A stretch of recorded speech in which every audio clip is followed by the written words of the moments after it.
Vi risikerer, at lærerne vil komme uforberedt til modulerne, og vi, eleverne, risikerer at komme bagud med de emner, vi skal nå.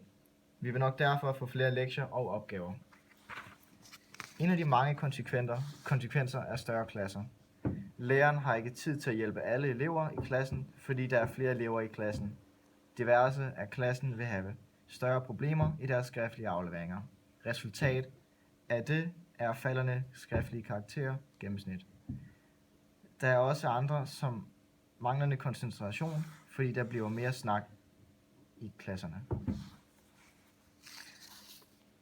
Hvis det nye lovforslag kommer igennem, kan det i værste fald betyde, at lektiecaféen bliver fjernet.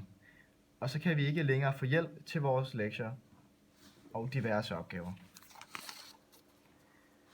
Det her er Søren er ordblind. Hvis det nye lovforslag kommer igennem, kan det betyde, at Søren og mange andre ordblinde ikke længere kan få den hjælp, som de har brug for. I værste fald kan IT-taskerne blive fjernet. Det nye lovforslag kan skade os alle. Elevernes gennemsnit vil falde i takt med, at gymnasierne vil komme til at spare på lærerne. Det kan blandt andet medføre lærerløs undervisning, hvor eleverne ikke vil få de samme muligheder for hjælp som før.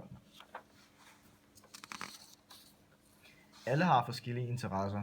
Nogle elsker musik, andre brænder for kunst, men på grund af besparelserne vil det højst sandsynligt ikke være råd til valgfag. Dette vil gøre gymnasiet eller HF surt for mange med andre interesser.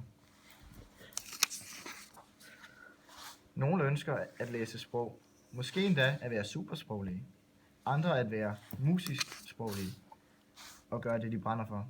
Mange ønsker at læse biologi-idræt, men igen vil besparelserne spærre ben for disse elever, da der ikke vil være råd til at have så mange forskellige studieretninger.